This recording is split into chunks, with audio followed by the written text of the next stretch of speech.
بسم اللہ الرحمن الرحیم۔ کہا جاتا ہے ایک ترکی بادشاہ جس کا نام بہو کبیر تھا، اس کی کوئی اولاد نہ تھی۔ بالآخر اس کے ہاں ایک بچی پیدا ہوئی۔ جب وہ بچی بڑی ہوئی تو اسے پاگل پن لاحق ہو گیا اور وہ لوگوں سے دور دور رہنے لگی۔ بیجو کو بھی اس بات سے آگاہ کیا گیا کہ اس کی بیٹی کو پاگل پن کا جنون لاحق ہو گیا ہے۔ بادشاہ نے تمام شہر میں اپنے اہرکاریں بھیج دیے اور اعلان کروا دیا کہ جو بھی شخص میری بچی کا علاج کر دے گا میں اس کی شادی اس بچی سے کر دوں گا۔ یہ اعلان سن کر بہت سے طبیب آئے اور اس بچی کا علاج کرنے لگے، لیکن اسے کوئی افاقہ نہیں ہوا۔ بادشاہ یوں کرتا تھا کہ جو بھی حکیم اور طبیب اس کی بچی کا علاج کرنے میں ناکام ہو جاتا وہ اسے قتل کروا دیتا۔ اس طرح بہت سے لوگ اپنی جانوں سے ہاتھ دھو بیٹھے تھے۔ حضرت حسن بصری رضی اللہ تعالی عنہ کو اس بات کا علم ہوا تو آپ نے فرمایا، مجھے اس مصیبت سے لوگوں کو نجات دلانا ہوگی، لہٰذا آپ بھی وہاں تشریف لے گئے اور لوگوں سے کہا کہ بیٹھیں، اس بچی کو لاؤ تو میں اس کا علاج کروں گا، میں بھی ایک طبیب ہوں۔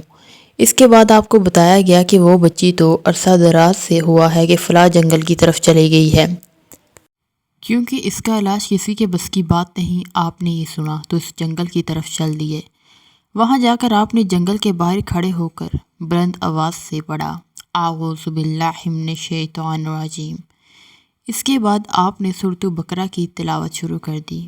ابھی آپ نے چند آیات ہی پڑھی ہوں گی کہ اس بچی نے آپ کی آواز سنی اور چیختی ہوئی درختوں کے جھنڈ سے باہر آ گئی اور کہنے لگی، اے ابو الحسن نوری رضی اللہ تعالی عنہ، آپ میرے حبیب کا کلام پڑھ رہے ہیں۔ آپ فرماتی ہیں کہ میں نے اس سے کہا، تم مانے نہ مانے، تم میرا نام کہاں سے سیکھا، حالانکہ تو ایک اجمی بچی ہے، اور تجھے یہ کس نے بتایا ہے کہ یہ تیرے حبیب کا کلام ہے؟ وہ بچی کہنے لگی، اے شیخ، کہ آپ کو علم نہیں کہ میں نے اس لیے یہ روپ دہاڑ رکھا ہے اور یہ حالت بنا رکھی ہے تاکہ اپنے آپ کو لوگوں سے بچا سکوں اور لوگوں سے دور رہ سکوں۔ اس کے بعد وہ کہنے لگی کہ ذرا اور پڑھے۔ میں نے سورۃ بقرہ پڑھنا شروع کر دی اور سورۃ آل عمران تک پوری سورت پڑھ ڈالی۔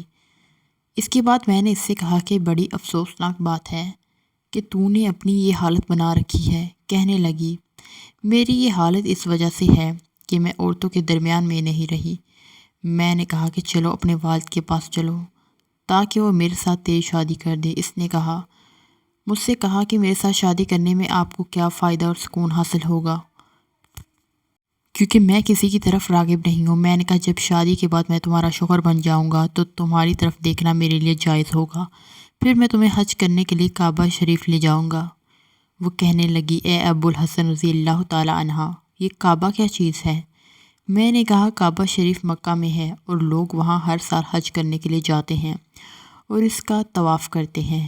میری بات سن کر اس نے آسمان کی طرف دیکھا اور کہا، اے پروردگار، تو نے مجھے اپنی اطاعت کے راستے پر بلایا تو میں نے لبیک کہا اور تیری خدمت میں چلی آئی۔ اپنے گھر والوں کو تیری محبت کی خاطر چھوڑ دیا۔ اس دنیا میں تیرا گھر ہے، تیرے بندے اس کا طواف کرتے ہیں، کیا مجھے تو کعبہ نہیں دکھائے گا؟ یہ کہہ کر وہ ایک سمت تیز سے چل دی۔ میں بھی اس کے پیچھے ہو لیا۔ اچانک ہمارے سامنے ایک جگہ آ گئی جہاں پر ایک نہر جا رہی تھی۔ وہ لڑکی اس نہر پر سے چلتی ہوئی دوسری جانب چلے گئی اور میں اس پار اپنی جگہ پر کھڑا اسے دیکھتا رہا۔ اچانک کیا دیکھتا ہوں کہ کعبہ اور اللہ اس کے سامنے آ گیا۔